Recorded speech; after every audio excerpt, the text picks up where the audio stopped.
ሰላም ጤና ፍቅር በረከት ተመኘንላችሁ ወደ ቤተሰቦቻችን በያላችሁበት የዓለም ዳርቻ ሁሉ እንደምን ቆያችሁን። በአዳዲስ መረጃዎች ተገናኝተናል። እነዚህ መረጃዎች እንግዲህ እስራኤልና ኢትዮጵያን የተመለከቱ ጉዳዮች ናቸው። ሰሞኑን ደግሞ ከፍተኛ ውዝግብ፣ ከፍተኛ ትኩሳት ያስነሳ ጉዳይ አለ። ይህም የኢትዮጵያ ሁለት ጋዜጠኞች ወደ እስራኤል ሄደው ነበረ። ይህንንም አልጀዚራን ጨምሮ በጣም በርካቶች ዘግበውታል። ለምንድን ነው የጋዛን ጩኸት የጋዛን ሰቆቃ እያወቃችሁ እንዴት ሄዳችሁ እዛ ትሳተፋላችሁ ብለው በጣም ጋዜጠኞቹ ላይም ባሉታዊም በአዎንታዊም ጉዳይ የተነሱ ነገሮች አሉና ይሄን ነገር ማጥራት ስላለብን እኛ እንደ አክሱም ሚዛናዊ የሆነ መረጃ ልንሰጣችሁ እንወዳለን። እናንተንም ሀሳብ አስተያየት ብታጋሩን ደስ ይለናል። አብራችሁን ስለምትሆኑን ከወዲሁ እናመሰግናለን። ሮማን ጸጋዬ ነኝ ከአክሱም ቲዩብ። ሰናይ ቆይታ ይሆንላችሁ። ይሄ እንግዲህ ከላይ ያልኳችሁ በኢትዮጵያ የማህበራዊ ሚዲያ ተጠቃሚ ዘንድ ሰፊ መነጋገሪያ ሆኖ ነው የሰነበተው። በተለይ ደግሞ ጋዜጠኛ ተክለሃይማኖት አዳነ የእግረኛው ሚዲያ ባለቤትና ጋዜጠኛ አቶ ዮናስም ከኢቢኤስ ወደ እስራኤል ያደረጉ ጉዞ ከወቅቱ ጋር የጋዛ ጦርነት ጋር ተያይዞ ነው እንግዲህ ከፍተኛ ትኩረትን የሳበው። አልጀዚራም ይህን ዘገባ ለምን እንደዘገበው ይዘቱ ምን እንደሚመስል ነው የምናየው። አልጀዚራ የዘገበው በአረብኛው ዘርፉ አልጀዚራ አረቢክ ይህንን የዘገበው በዋነኝነት የእስራኤልን የዲፕሎማሲ ስራ ለመስራት ለመተንተን በማለሙ ነው። እስራኤል በአፍሪካ ተጽዕኖ ፈጣሪ የሆኑ ጋዜጠኞችና የሶሻል ሚዲያ ሰዎችን በመጋበዝ የራሷን ትርክት ለማስፋፋት የምታደርገው ጥረት እንደ አንድ አካል አድርጎ ነው ያቀረበው። ግን አሁን ጉዳዩ ማህበራዊ ሚዲያ ላይ በተለይ ኢትዮጵያውያን ሃይማኖታዊ ያደርገውታል። የዘገባው ይዘት ምንድነው? አልጀዚራ በዘገባው ላይ ያደረጋቸው ነጥቦች የጉዞ ዓላማን ገልጿል። ጋዜጠኞቹ በእስራኤል መንግስት ግብዣ መሄዳቸው እስራኤል በጥቅምት 7 ኦክቶበር 7 ማለት ነው ጥቃት የተጎዱ አካባቢዎችን በማሳየት የዓለም ድጋፍ ለማግኘት የምታደርገው ጥረት እንደሆነ ተገልጿል። ሌላው የጋዜጠኞችን እንቅስቃሴ ዘግቧል። ጋዜጠኛ ተክለሃይማኖት እና ዮናስ በእስራኤል ወታደሮች ታጅበው የጦር ቀጠናዎችን ሲጎበኙ የሚያሳዩ ምስሎችን ተጠቅሟል ማለት ነው። ሶስተኛው የኢትዮጵያ ምላሽ ነው የዘገበው። ዘገባው በኢትዮጵያ ማህበራዊ ዘንድ የፈጠረውን ቅሬታ አካቷል። በተለይ በጋዛ ሰብአዊ ቀውስ እየደረሰ ባለበት ወቅት ጋዜጠኞች የአንድ ወገን ትርክትን ብቻ ለማስተጋባት መሄዳቸው ሚዛናዊነት የጎደለው ነው የሚሉ አስተያየቶችን ጠቅሷል ማለት ነውና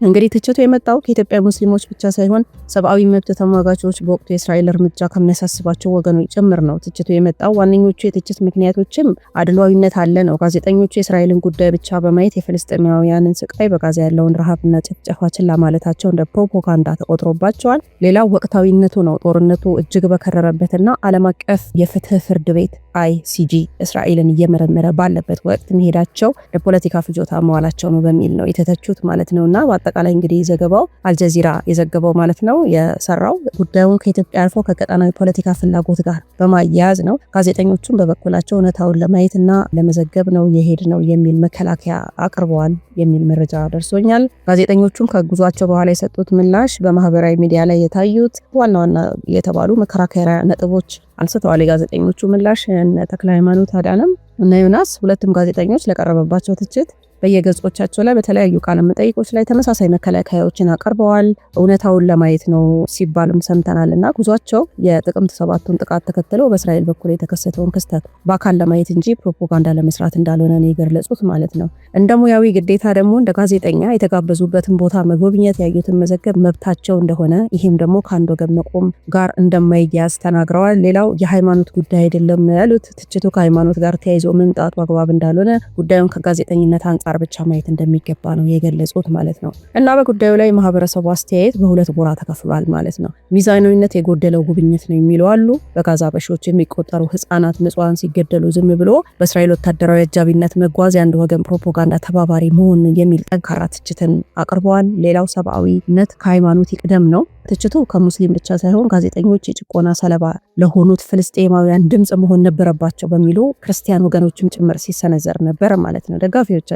ደጋፊዎቻቸው ምናሉ? መረጃ የማግኘት መብትን አንስተዋል። ጋዜጠኞቹ የፈለጉበት ቦታ ሄደ የመዘገብ መብት አላቸው የሚሉ ወገኖችን ትችቱ የሃይማኖት ጫና አድርገው ተመልክተውታል። ሌላው የደጋፊዎቹ እስራኤልን መደገፍ ነው። አንዳንድ ወገኖች ደግሞ ከሃይማኖታዊ አቋም ከመጽሐፍ ቅዱስ ትርጓሜ በመነሳት የጋዜጠኞችን ጉዞ ሲደግፉ ታይቷል። እንግዲህ አልጀዚራ ዘገባ ያሳደረው ተጽዕኖ የአልጀዚራ ዘገባን ጉዳዩ ከሀገር ውስጥ ክርክር አውጥቶ ወደ አረብኛው ዓለም ትኩረት እንዲገባ አድርጎት ነበረ። ይህም በኢትዮጵያ ውስጥ ያሉ አንዳንድ የዲጂታል አክቲቪስቶች በጋዜጠኞቹ ላይ ያላቸውን ተቃውሞ ይበልጥ እንዲፋፋም አድርጓል ማለት ነው። በተለይ ደግሞ በኤክስ፣ ትዊተር፣ ፌስቡክ፣ ቲክቶክ እንዲሁም ደግሞ ዩቲዩብን ጨምሮ የኢትዮጵያ ሙስሊም ኮሚኒቲ አባላት ጋዜጠኞቹን የእስራኤልን ወረራ ህጋዊ ለማስመሰል እየሰሩ ነው በሚል ዘመቻዎችን ከፍተውባቸዋል። ይህ ክስተት በኢትዮጵያ ሚዲያ ታሪክ ውስጥ የጋዜጠኝነት ገለልተኝነትና የውጭ ፖሊሲ ስሜታዊነት እንዴት እንደሚጋጩ ትልቅ ማሳያ ሆኗል ማለት ነው። እስኪ አልጀዚራ አረብኛ ይህን ጉዳይ በሰፊ የዘገበው ኢትዮጵያውያን ጋዜጠኞች በእስራኤል ወታደራዊ አጃቢነት በጋዛ ጠርዝ ላይ በሚል ርዕስ ቪዲዮ በጽሁፍ ዘገባ ማውጥቷልና ይዘቱ ምንድነው? ዘገባው ጋዜጠኞቹ ከእስራኤል ጦር ጋር ሆነው የጥቅምት 7ቱን ጥቃት ቦታዎችን ሲጎበኙ የሚያሳዩ ምስሎችን ተጠቅመዋል። አልጀዚራም በዘገባው ላይ እስራኤል የአፍሪካን የህዝብ አስተያየት ለመቀየር ተጽዕኖ ፈጣሪዎችን ወይ ደግሞ ኢንፍሉዌንሰሮችን እየተጠቀመች ነው የሚል ትንታኔ አቅርበዋል ማለት ነው። የእግረኛው ሚዲያ ባለቤት ጋዜጠኛ ተክለሃይማኖት አዳነም ጋዜጠኛው ከጉዞ በኋላ በራሱ ዩቲዩብ ቻናል እና በፌስቡክ ገጹ ላይ ምላሾችን ሰጥቷል። በቻናሉ ላይ የለጠፋቸው ቪዲዮዎች ጉዟችን ለእውነት እንጂ ለፕሮፓጋንዳ አይደለም በሚል የሰጠው ማብራሪያ እንግዲህ ለተጠቀሰው መረጃ ቀጥተኛ ምንጭ ነው ማለት ነው። እነ ቢቢሲ ኒውስ አምሃሪክ ቢቢሲ አማርኛ በወቅቱ ጉዳዩን ያስነሳው ውዝግብን አስመልክቶ ዘገባ ሰርቶ ነበር ማለት ነው። ምንድነው የኢትዮጵያውያን ጋዜጠኞች እና የእስራኤል ጉዞ ያስነሳው ውዝግብ በሚል ይዘት የቀረበ ሲሆን የኢትዮጵያ ሙስሊሞች መማክርት ጉባኤ ሌሎችም አካላት የሰጡትን ተቃውሞ አካቷል ማለት ነው። የማህበራዊ ሚዲያ መድረኮች እነ ኤክስ እነ ትዊተር እነ ፌስቡክ በተለይ ደግሞ በወቅቱ የነበሩት ኢትዮጵያና እስራኤል የሚሉ ሃሽታግ ስር የነበሩ ክርክሮችም አሉ። የኢትዮጵያ ሙስሊም አክቲቪስቶች ለምሳሌ ኡስታዝ አቡ ሃይደር እና ሌሎችም በፌስቡክ ገጾቻቸው ላይ የሰጡት ጠንካራ ትችትና የጋዜጠኞቹን ቪዲዮዎች አንድ ወገን ነው በሚል የሰጡት ማብራሪያ አለ ማለት ነውና እንግዲህ ጋዜጠኛ ዮናስም የኢቢኤስ ሰራተኛ በመሆኑ ጣቢያው ከጉዟቸው ጋር ግንኙነት እንደሌለው ጉዞ የግል መሆኑን የሚገልጹ መረጃዎች በተለያዩ ሚዲያዎች መድረኮችም እየተዘገቡ ነበረ ማለት ነው። ቤተሰቦቻችን እና ይሄ የኢትዮጵያ ጋዜጠኞች እንግዲህ ጋዜጠኛ ተክለሃይማኖትና ዮናስ ወደ እስራኤል ያደረጉት ጉዞና አልጀዚራ ዘገባ የተከሰተው ከአንድ ሳምንት በፊት እንደነበረ ይታወቃል። እንግዲህ ይህንን መረጃ የምታገኙት ያው ሪፈረንሶች አሉ። በወቅቱ የኢትዮጵያ ሙስሊሞች መማክርት ጉባኤ፣ አልጀዚራ አረብኛ፣ የኢቢኤስ ሌሎችንም የተለያዩ ድረገጾች ላይ ታገኙታላችሁ መረጃ ማለት ነውና እንግዲህ እንደኛ ደግሞ ፈተሽ የጋዜጠኝነት ነጻነትና ኃላፊነትን እስኪ ነው። ጋዜጠኞቹ እንደ ሙያተኛ ወደ የትኛውም የዓለም ክፍል ሄደው የመዘገብ መብት አላቸው። መረጃን ከምንጩ ለማግኘት መሞከራቸው በራሱ ስህተት አይደለም። እንግዲህ የኛ አስተያየት ደግሞ ህዝቡ ደግሞ ጋዜጠኝነት መረጃን ማድረስ ብቻ ሳይሆን ሚዛናዊነት፣ ባላንስ ይጠይቃል። በአንድ በኩል ያለውን ጉዳት እያሳዩ በሌላ በኩል በጋዛ ያለው ማለት ነው ከፍተኛ የሰብአዊነት መብት ጥሰት ችላ ማለት ለፕሮፓጋንዳ መገልገያ መሆኑ የሚሉ የህዝብ ስጋቶችም ተገቢ ናቸው። መፍትሄው መሆን ያለበት ጋዜጠኞች ወደ እንደዚህ አይነት ቀጠናዊ ሲሄዱ የአንድ ወገን ጋባዥ ብቻ የሚያሳያቸው ሳይሆን የሁለቱንም ወገን ስቃይና እውነትነት ለማሳየት ጥረት ካደረጉ የህዝብ አመኔታን ማግኘት ይችላሉ ማለት ነው። ሌላው ሃይማኖታዊ ስሜትና ሰብአዊነት ነው። የህዝቡ ቅሬታ የኢትዮጵያ ሙስሊሞች ትችት ከሃይማኖት ትስስር ባለፈ በጋዛ እየደረሰ ያለው ግልጽ የሆነ የንጹሃን እልቂት በኢትዮጵያውያን ጋዜጠኞች ዘንድ ተድበስብሶ መታለፉ ነው። ይሄ የፍትህና የሰብአዊነት ጥያቄ ነው ይላሉ። መፍትሄው ደግሞ መሆን ያለበት እንግዲህ ጋዜጠኞች የህዝባቸውን እሴትና ስሜት ማክበር አለባቸው የሚሉ አሉ። እኔ ሙያዬን ነው የምወጣው በሚል ስም የብዙሃን ህዝብ ልብ የሚሰብር ለአንድ ወገን ያደላ የሚመስል ስራ መስራት ማህበራዊ መሰረታቸውን ያሳጣቸዋል። ምክንያቱም ከፍተኛ የሆነ ተቃውሞ ነው የገጠማቸው። ለጋዜጠኞቹም የታሪክ አጋጣሚን በአግባቡ መጠቀም፣ ጋዜጠኞቹም በወቅቱ የነበራቸውን እድል ተጠቅመው ወደ እስራኤል መሄድ፣ በእስራኤል በኩል ያለውን ጥቃት እንደዘገቡት ሁሉ ፍልስጤማውያን ስላሉበት ሁኔታ ጥያቄዎችን ቢያነሱ ወይ ደግሞ ቢዘግቡ ኖሮ ዛሬ የሚነሳባቸው ትችትም ይቀንሳል። እንግዲህ ወደፊት መሰል እድሎች ሲገኙ ጋዜጠኞች የነጻነታቸውን ማረጋገጥ ያለባቸው በጋባዞች ወገን ተጽዕኖ ስር አለመውደቃቸውን በተግባር በማሳየት መሆን አለበት። ምንም እንኳን የጋዜጠኞች አካሄድ አድሏዊ ቢመስልም ትችቱ ግን ወደ ግል ስብዕና ማጥቃት ወይ ደግሞ ወደ ሃይማኖታዊ ግጭት ማምራት ደግሞ የለበትም። በጣም በርካቶች ትችቱ በጣም ደስ የማይል ሆኗል ማለት ነውና ልክ አይደለም፣ እንደዚህ መሆን የለበትም። አድሏዊ የመሰላቸው አካላት አዎ መተቸት አለባቸው፣ ግን ደግሞ የስብዕና ማጥቃት ሃይማኖታዊ ግጭት ማምራት አለበት ብለን እኛ እናምንም። እንዳክሱ ስህተት ሲገኝ በሙያዊ ትንታኔ በማስረጃ መሞገት የራሳችን ልጆች ናቸው፣ ይሄን ማድረግ አልነበረባችሁም፣ ለምን አደረጋችሁት ብሎ መሞገት ተገቢ ነው። እንዲሁም ደግሞ ሌላም አይነት ክርክሮችን ማቅረብም ተገቢ ነው።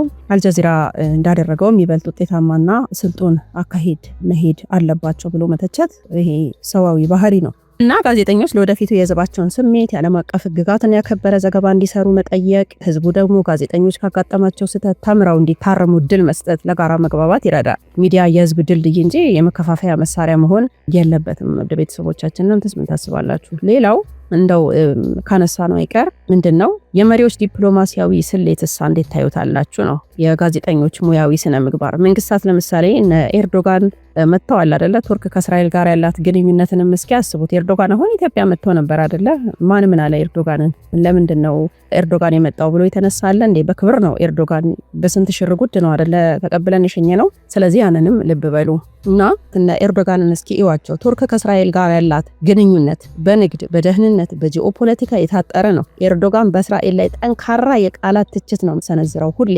የሀገራቸውን ጥቅም ግን ከእስራኤል ጋር ግንኙነት እንዲኖራቸው ያስገድዳቸዋል። አያችሁ ህዝቡ ይሄንን የመንግስት ግዴታ አድርጎ ስለሚቆጥረው ብዙም አይገረምበትም ማለት ነው።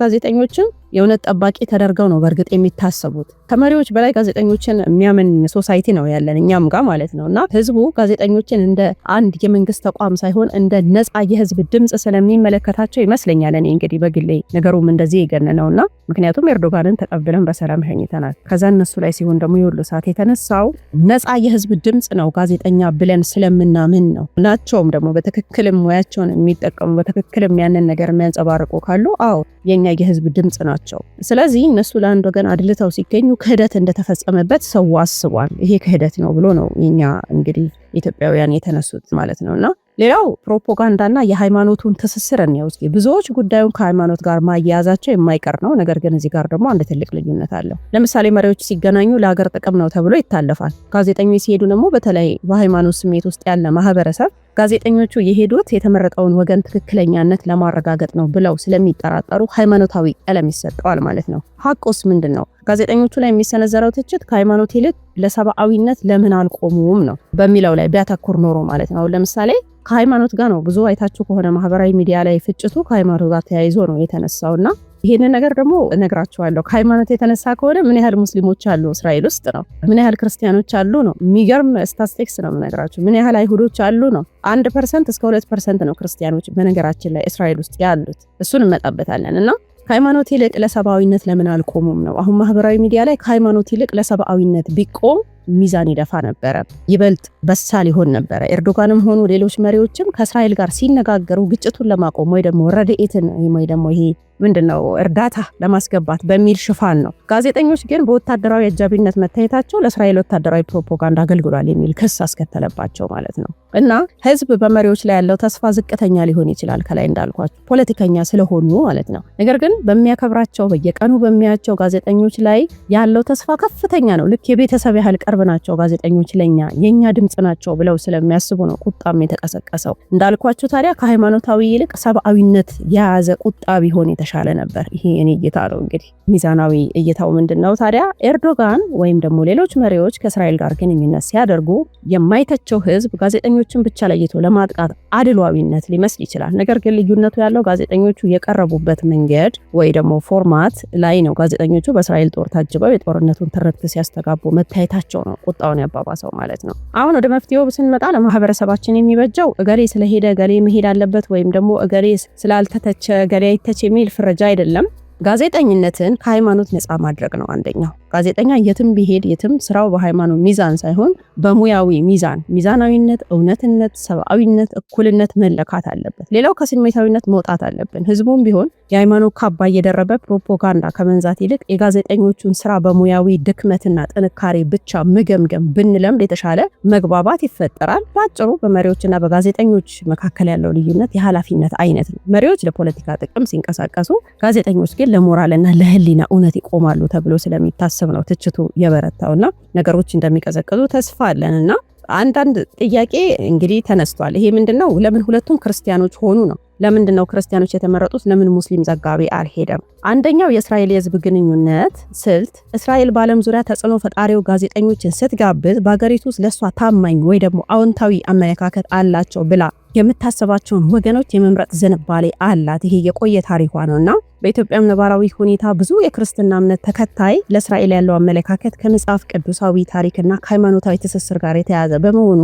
እስራኤል ይህንን ለስላሳ ኃይል ወይ ደግሞ ይሄ ሶፍት ፓወርን ለመጠቀም መፈለጓ አንዱ ምክንያት ሊሆን ይችላል። ሌላው ሙስሊም ጋዜጠኞችን መጋበዝ ምንድነው? ለሷ አደገኛ ወይ ደግሞ የማይሳካ ፕሮፓጋንዳ ሊሆንባት እንደሚችል በመገመት በቀላሉ ሊቀበሏት የሚችሉ ወገኖችን መርጣ ሊሆን ይችላል ማለት ነው። ሌላው ጋዜጠኞች የሄዱት በግል ግብዣ ይሁን ወይ ደግሞ በተቋም ስም የተመረጡት ጋዜጠኞች ተክለ ሃይማኖትና ዮናስ በኢትዮጵያ ሚዲያ ውስጥ ሰፊ ተከታይ ያላቸው የክርስትና እምነት ተከታይ መሆናቸው ይታወቃልና አጋጣሚው በተቋም ደረጃ ለምሳሌ ኤቢኤስ ሰራተኞችን ሲመድቡ የሃይማኖት ስብጥር ግምት ውስጥ አለማስገባታቸው ወይ ደግሞ ግብዣው በቀጥታ ለግለሰቦቹ መቅረቡ ለዚህ ስብጥር መጥበብ እንግዲህ ምክንያት ሊሆን ይችላል ተብሎ ተነስቷል።